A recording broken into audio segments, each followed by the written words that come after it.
Afin de garder votre travail, vous avez bien évidemment la possibilité d'enregistrer votre document Word 2010 sur votre ordinateur. Nous allons donc ici découvrir ensemble la manipulation à effectuer. Donc tout d'abord, je vais saisir ici un mot. Donc, par exemple, je vais écrire bonjour comme ceci. Donc si maintenant je souhaite enregistrer les modifications apportées à ce document, donc je vais devoir l'enregistrer, donc enregistrer ce document. Donc pour ce faire, nous avons différents moyens.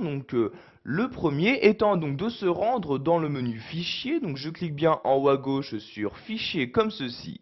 Donc une fois dans ce menu fichier, vous pouvez voir dans la liste de gauche apparaître deux onglets. Donc il y a le premier enregistrer et le second enregistrer sous. Donc si c'est la première fois que vous enregistrez ce document, donc comme c'est le cas ici, sachez que ces deux manipulations sont exactement les mêmes.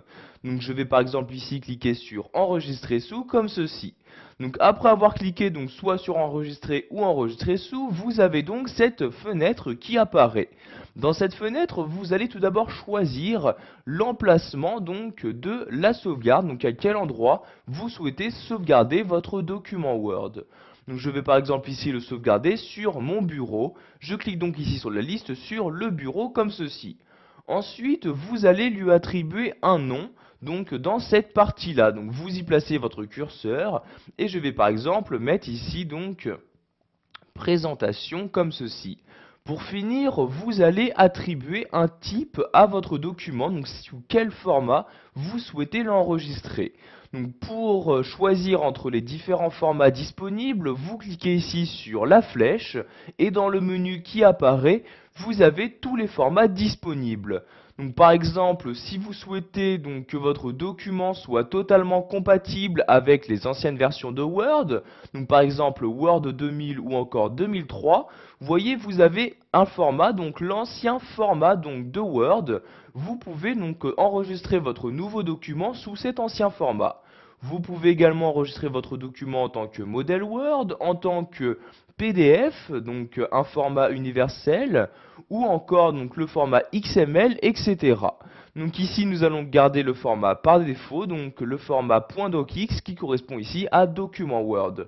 Je clique donc ici sur document Word comme ceci, et donc une fois les différentes informations remplies, je clique ici sur enregistrer. Donc maintenant l'enregistrement de mon document a bien été effectué.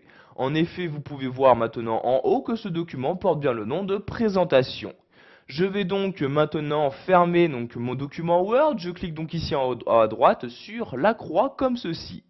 Donc, vous voyez, je me trouve actuellement maintenant sur mon bureau et comme vous pouvez le voir, j'ai maintenant bien un document Word qui s'est inséré et qui se nomme bien présentation. Donc pour l'ouvrir, je n'ai tout simplement qu'à double-cliquer dessus. Donc vous voyez, je fais un double-clic et le document s'ouvre et il y a bien le mot que j'ai inséré qui apparaît. Je vais donc maintenant rajouter une phrase. Donc vous voyez ici, je mets une virgule, un retour à la ligne. Je vais par exemple mettre ici je m'appelle, pardon, ici je vais écrire je m'appelle Albert comme ceci avec un point. Donc si maintenant je souhaite de nouveau enregistrer les différentes modifications, je vais retourner encore une fois en haut à gauche dans le menu fichier. Donc vous voyez, j'ai toujours deux possibilités, donc soit enregistrer sous. Mais sachez que maintenant ces deux manipulations sont différentes. Si vous choisissez ici enregistrer, vous allez tout simplement écraser l'ancienne sauvegarde et enregistrer vos modifications sur l'ancienne sauvegarde. En revanche, si vous choisissez de nouveau enregistrer sous, vous allez donc encore devoir choisir un emplacement de sauvegarde, un nouveau nom pour votre document et de nouveau le format, quel format attribuer à ce nouvel enregistrement. Donc ici je vais par exemple choisir d'écraser l'ancienne sauvegarde, je vais donc cliquer ici sur enregistrer comme ceci. Donc vous voyez j'ai bien enregistré les modifications, je ferme donc de nouveau mon document en cliquant ici sur la croix comme ceci et je vais de nouveau le réouvrir. Donc je double-clique ici et nous allons voir que les modifications ont bien été enregistrées. En effet, donc vous voyez la deuxième phrase a bien été enregistrée. Donc sachez que si vous souhaitez enregistrer également rapidement, vous pouvez par exemple utiliser la barre d'outils accès rapide et cliquer sur ce bouton-là. Pour finir, sachez également qu'il existe un raccourci clavier, il s'agit de CTRL S. Donc pour enregistrer, vous faites CTRL S et votre document sera donc très rapidement sauvegardé sur votre ordinateur. Voilà, vous savez maintenant comment enregistrer un document sous Word 2010. Vous pourrez donc ainsi sauvegarder les différentes modifications que vous y apportez.